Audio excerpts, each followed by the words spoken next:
आज आप वक्फ की संपत्तियों को कब्जा कर रहे हैं, कल गुरुद्वारा की करेंगे, फिर मंदिर की करेंगे, फिर चर्च की करेंगे। और ऐसे फर्जी रिपोर्ट को हम कभी नहीं मानेंगे, सदन कभी नहीं मानेगा। इससे बड़ी विनम्रता पूर्वक के बताना चाहता हूं कि हमने अपना पक्ष रखा। हमारे पक्ष से आप सहमत हो सकते हैं, असहमत हो सकते हैं, लेकिन उसको कूड़ेदान में कैसे डाल सकते हैं? आपने मुझे अपना पक्ष रखने का मौका दिया, बहुत आभार सर। मैं जेपीसी का मेंबर हूं इस पूरी रिपोर्ट में। और सर, मैं आपसे बड़ी विनम्रता पूर्वक बताना चाहता हूं कि हमने अपना पक्ष रखा। हमारे पक्ष से आप सहमत हो सकते हैं, असहमत हो सकते हैं, लेकिन उसको कूड़ेदान में कैसे डाल सकते हैं? सारे पूरे सर, एक मिनट सर, आप मेंबर्स को तो बोल लीजिए। विविधता में एकता भारत की विशेषता है सर। अलग अलग धर्म के लोगों को अपनी धार्मिक मान्यताओं के हिसाब से पूजा अर्चना उपासना करने की छूट है। आज आप वक्फ की संपत्तियों को कब्जा कर रहे हैं, कल गुरुद्वारा की करेंगे, फिर मंदिर की करेंगे, फिर चर्च की करेंगे। हिंदुस्तान में श्री भूपेंद्र यादव, इतने लोग पार्लियामेंट में जो भी डिसेंट नोट दिए हैं, क्या उसमें कोई एक पढ़ा लिखा नहीं है, कोई जानता नहीं है, और वक्फ बोर्ड एक्ट को कोई पढ़ा नहीं है? मेरे को बड़ा ताजुब लग रहा है। और ऐसे फर्जी रिपोर्ट को हम कभी नहीं मानेंगे, सदन कभी नहीं मानेगा। जो वक्फ बोर्ड की जेपीसी की रिपोर्ट है, जिस रिपोर्ट में अनेक सदस्यों ने अपना डिसेंट नोट दिया है, वो नोट देने के बावजूद भी प्रोसीडिंग से निकालना और उन मेजॉरिटी मेंबर्स के व्यूज सिर्फ उसमें रखकर बुलडोज करना, ये ठीक नहीं है, ये कंडेमेबल है और एंटी डेमोक्रेसी है, एंटी प्रोसीजर है। मेंबर्स एजिटेट क्यों होते? ये सिर्फ उनका घर का सवाल नहीं है।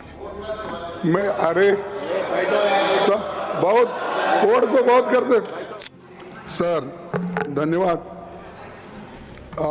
आपने जो सलाह हमको दी, ठीक है, हम उसको मानते हैं, लेकिन यही तरीका अगर उधर वाले भी मान गए तो मैं समझता हूँ नड्डा साहब अपने मेंबर्स को बड़े कंट्रोल में रखे हैं। हमारा एक ही विषय है, जो वक्फ बोर्ड की जेपीसी की रिपोर्ट है, जिस रिपोर्ट में अनेक सदस्यों ने अपना डिसेंट नोट दिया है, वो नोट देने के बावजूद भी प्रोसीडिंग से निकालना और उन मेजॉरिटी मेंबर्स के व्यूज सिर्फ उसमें रखकर बुलडोज करना, ये ठीक नहीं है, ये कंडेमेबल है और एंटी डेमोक्रेसी है, एंटी प्रोसीजर है। और दूसरी चीज नॉन स्टेक होल्डर्स बाहर से बुला के उनको जो होना, उन लोगों को खड़ा करके उनका स्टेटमेंट ले रहे।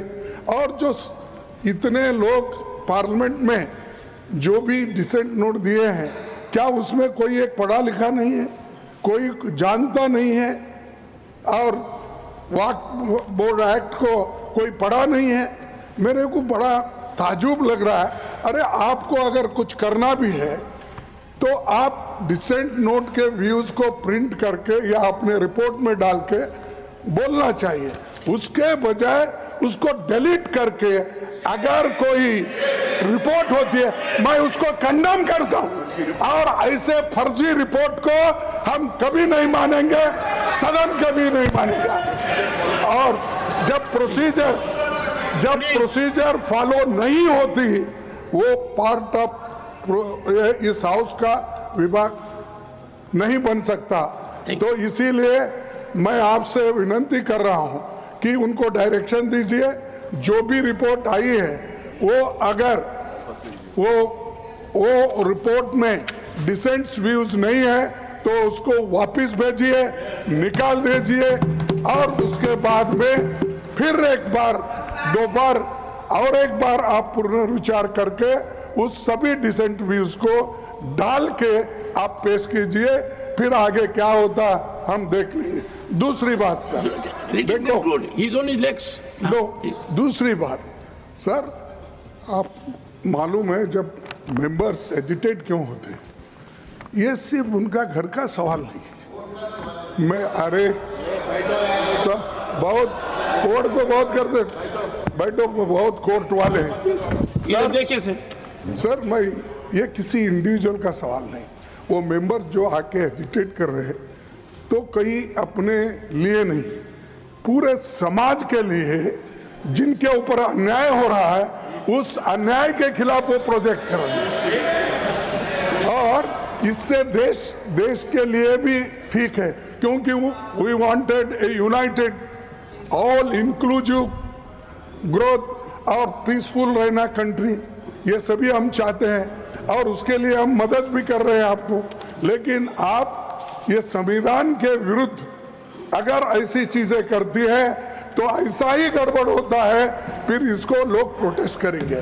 तो मैं नड्डा साहब से विनती करता हूँ, क्योंकि नड्डा साहब जरा कम से कम पीसफुली सुनते हैं पहले के मेंबर्स लीडर के जब मुकाबले में, मैं एक दूसरे की मुकाबला नहीं कर रहा हूँ। कहते हैं not a member of this house, he is not a member of that. Okay ठीक है, मैं कभी कभी याद दिलाना पड़ता है, जैसा इतिहास का आप जिक्र करते हैं, राम का, विक्रमादित्य का, ये जैसा जिक्र करते हैं, वैसा मैं उनको ये बोल रहा हूँ कि आप प्रेसिडेंट भी हो, आपका इन्फ्लुएंस इसमें जरूरी है। आप इसको विड्रॉ करने के लिए, और इसको अनकॉन्स्टिट्यूशनल है, इसीलिए जेपीसी को फिर से आप भेजिए और इसको आप प्लेस करने के लिए।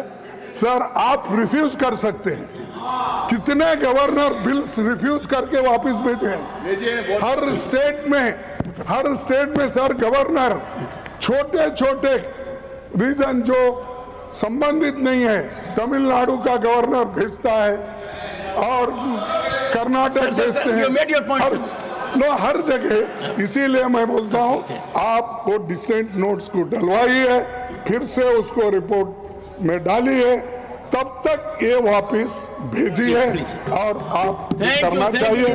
मैं आपसे विनती करता हूँ।